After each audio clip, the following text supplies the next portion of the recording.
Welcome guys in this new lecture of Python programming series. In this lecture we are going to continue the ongoing topic, that is list, and we are going to see some important functions, methods and parameters which are popular in list. So today we are going to see these four functions: count, index, sort, reverse. Starting with count. Count function is used to count the number of elements present in the list, and it takes single argument only. Suppose I have got a list here and I want to check how many number of ones are present in the list. So I'll write a.count1 and see here the number of ones present in the list are 2. What if I pass more than one parameter? The error will come, count takes exactly one argument, 2 given. It means that at a time you can count only one element. So a.count1 will give the count of 1. You can also use this method to count the number of elements present in nested list. Suppose here I am writing b.count3. If I run this, number of 3's present are 0, because the 3 is inside a nested list, so I have to write the index position of that nested list also. Okay, now if I run this, it will give number of 3's present at 2. Okay, moving on. Index function is used to give the index position of any value in the list. It also takes single parameter. The syntax is very simple: list name dot index, and in bracket you have to write the element whose index position you want to check. Now I'm writing here a.index1, and when I run this, it will give index position of 1 in list A is 0. See here. But if you see, there are more than one present here. So the drawback is index only give the first element it encountered. To remove this, there is one method, list name a dot index, and in bracket the first parameter is the element whose index position I want to check. And then what I have to do, I have to tell Python that okay, I have checked the first position, now start counting from index position 1. So it will give me 5 now. See here. So basically what I'm doing, I'm telling Python that okay, I want to check the index position of 1, that will be my first parameter, then comma, and I am now telling Python that first position has been checked, that is index position 0. Now start checking from index position 1. So now it is giving me 5. 5 is present at 1 is present at 5th index position. Now if I want again, so I'll increment, I'll start checking from 6. So see here, at index position 7, third one is present. Now this method is not very convincing type method, and it is quite cumbersome also. Suppose someone is present at 1000th position, so you have to keep checking it.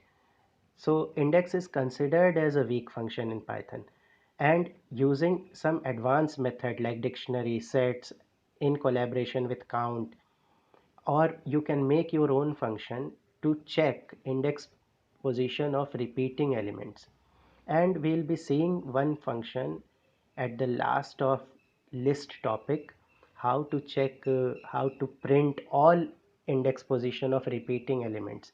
But for the time being we haven't studied those functions, so I'll limit our knowledge up to this point here. A dot index 1 comma and 2 comma, or suppose whatever value you want to check. Moving on, you can use index position also to check the index position value of nested element. Suppose I want to check the index position of 3321, so I'll write b dot index 3321, and when I run this, see here, index position of 3321 in list B is 1. And if I want to check the index position of a value inside nested list, then simply I have to pass the index position of the nested list also.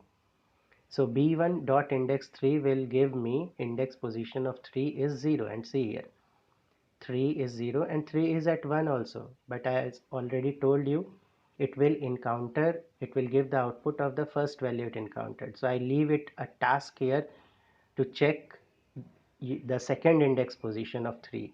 So what you have to do, you have to write b1 dot index. Another method is sorted function, which is used to sort the elements in increasing order by default. So if I write sorted, print sorted and then list name, it will by default arrange my list elements in increasing order. See here. Another method is dot sort. So list name dot sort and nothing is passed in the parameter. It will also give the list in increasing order. So what is the basic difference between sort and sorted?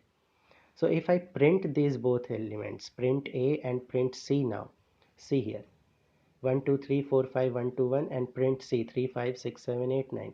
So the basic difference is that using sorted function, my original list will not change, but using dot sort method, my original list will also change.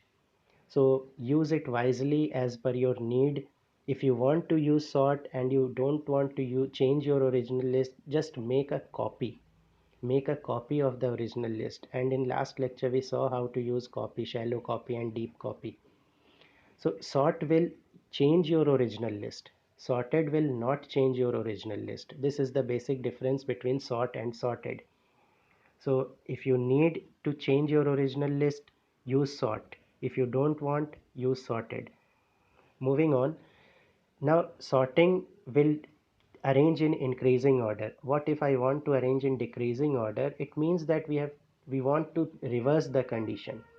So simply write reverse equal to true with your sorted function. Remember that with sort, nothing is passed as argument. So you have to use sorted a comma reverse equal to true.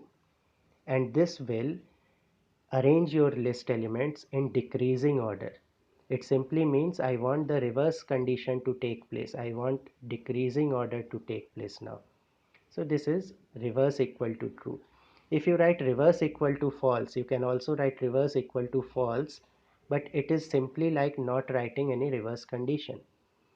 Now there is one more parameter which is passed with sorted, and that is key, but it is more useful in a string, so I am not dealing with it right now. Moving on. Reverse method is used to print the list elements in reverse order. This function is pretty simple. List name dot reverse, and again nothing is passed in the parameters, and then I'll print A.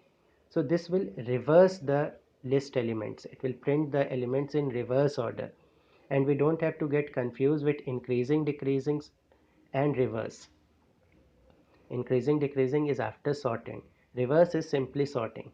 Reverse is simply reversing the list. Sorry, not sorting. So now the list has been reversed. Another method which we have already seen to reverse, a shortcut method, was using slicing. A double colon minus 1, and if I run this, it will print my list in reverse order again. Look at these both outputs. The list has been reversed. So this was all about reverse method. Now there are some important functions which are readily used and we'll be also using them. One is length of list. To find the length of a list, we use len function, len. So see here, there are 8 elements in my list.